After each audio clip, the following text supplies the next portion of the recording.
Nikita Sergeyevich Khrushchev was a pivotal figure in 20th century history.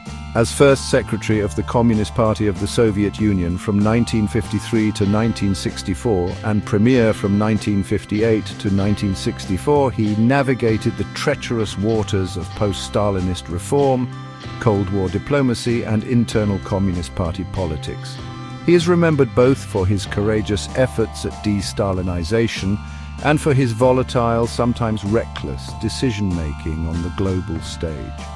Khrushchev's legacy is that of a man who tried to reshape the Soviet Union into a more humane and modern superpower, but whose ambitions ultimately outpaced his means.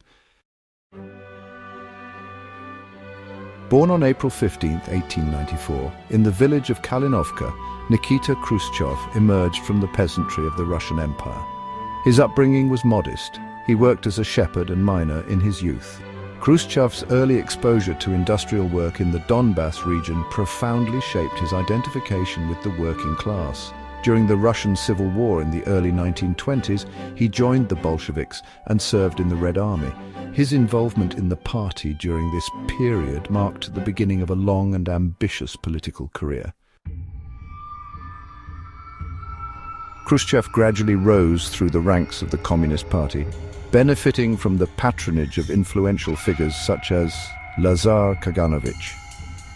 His loyalty to Joseph Stalin during the Great Purges of the 1930s helped solidify his standing, although it would later tarnish his reputation when he led efforts to denounce Stalinist crimes.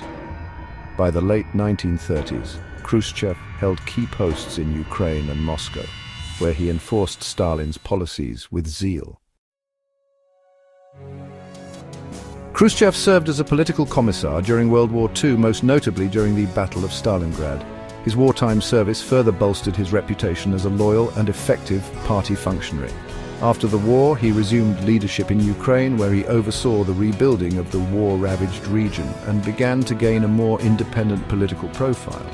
In 1949, he was brought to Moscow and appointed to the Secretariat of the Communist Party. He aligned himself with Stalin's inner circle, yet also cultivated a populist image and showed signs of diverging from Stalinist orthodoxy. When Stalin died in March 1953, the Soviet Union was left with a power vacuum. Khrushchev maneuvered deftly through a complex succession struggle, initially aligning with Georgy Malenkov and later turning against him. By 1955, Khrushchev had outflanked his rivals and emerged as the de facto leader of the USSR. One of Khrushchev's most audacious acts as leader was his campaign to dismantle the cult of personality surrounding Stalin. In a shocking move, he delivered his secret speech at the 20th Party Congress in 1956, denouncing Stalin's crimes, including the purges, mass arrests, and personality cult. He accused Stalin of betraying Leninist ideals and instilling a climate of fear and repression. This speech reverberated throughout the Soviet Union and the communist world. It led to the release of millions of political prisoners, the partial rehabilitation of victims of the purges, and a political thaw known as the Khrushchev thaw. However, the reaction was mixed. Some welcomed the openness, while others were horrified by the revelations. The speech triggered uprisings in Poland and Hungary, with the latter brutally crushed by Soviet forces in October 1956, revealing the limits of Khrushchev's liberalization.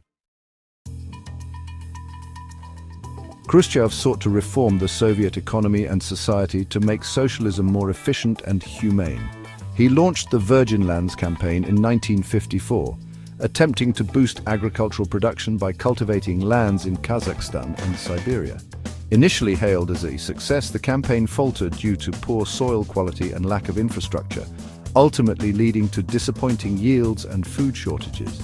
He also restructured the Soviet economy by decentralizing control, replacing industrial ministries with regional economic councils, or sovnarkozy, and promoting consumer goods production over heavy industry. Khrushchev invested in housing, education, and science. His era saw the rise of the Khrushchevka, simple, affordable apartment buildings that dramatically improved living standards for many Soviets. In education, Khrushchev emphasized polytechnical training and linked curricula to labor. He also launched ambitious space and scientific initiatives.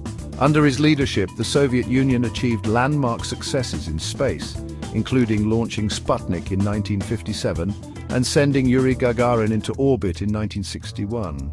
However, his reforms often lack coherence, and his tendency to micromanage and reorganize institutions created instability. Agricultural reforms were undercut by climatic conditions and unrealistic targets, while his attempt to reorganize the Communist Party by dividing it into separate agricultural and industrial wings alienated the bureaucracy.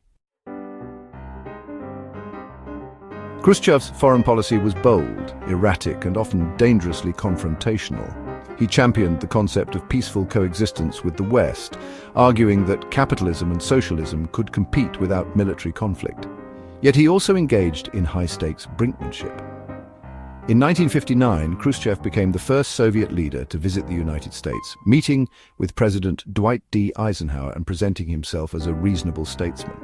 However, the U-2 incident in 1960, when an American spy plane was shot down over Soviet territory, soured relations and scuttled a planned summit. One of Khrushchev's most aggressive moves was the Berlin Crisis of 1961. Frustrated with the outflow of East Germans to the West, he supported the construction of the Berlin Wall, which became a stark symbol of Cold War division. His most dangerous gamble was the Cuban Missile Crisis in 1962. In response to US missiles in Turkey and the Bay of Pigs invasion, Khrushchev secretly deployed nuclear missiles in Cuba. When American surveillance detected them, the world stood on the brink of nuclear war. After intense negotiations with President John F. Kennedy, Khrushchev agreed to withdraw the missiles in exchange for a US non-invasion pledge and the secret removal of US missiles in Turkey. Though the crisis was resolved peacefully, Khrushchev was seen by some in the Soviet hierarchy as having backed down. By 1964, Khrushchev's erratic leadership style, failed reforms, and growing unpopularity within the Communist Party leadership led to his ousting. A group led by Leonid Brezhnev and Alexei Kosygin engineered his removal in a bloodless coup, citing his poor judgment, economic mismanagement, and embarrassing foreign policy blunders. Unlike previous purged Soviet leaders, Khrushchev was allowed to retire peacefully. He lived under surveillance in Moscow, writing his memoirs, smuggled to the West and published as Khrushchev Remembers. He died in 1971, buried in the Novodevichy Cemetery without state honors. Nikita Khrushchev remains one of the most contradictory figures of the Cold War. His De-Stalinization campaign broke the psychological stranglehold Stalin had on Soviet society and opened space for cultural and political reform. He expanded housing, education, and scientific achievement, and brought the USSR into the space age. Yet his legacy is marred by economic failures, authoritarian crackdowns as in Hungary, and reckless foreign policy gambles. The Cuban Missile Crisis, though resolved peacefully, nearly led to nuclear war.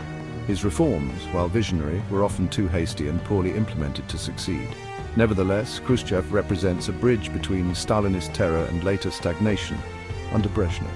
He was a revolutionary who tried to humanize communism without dismantling its foundations, a man of the people with the instincts of a bulldozer and the heart of a reformer. His boldness reshaped the USSR and left an enduring mark on the global Cold War landscape. Thanks for watching. Please like and subscribe.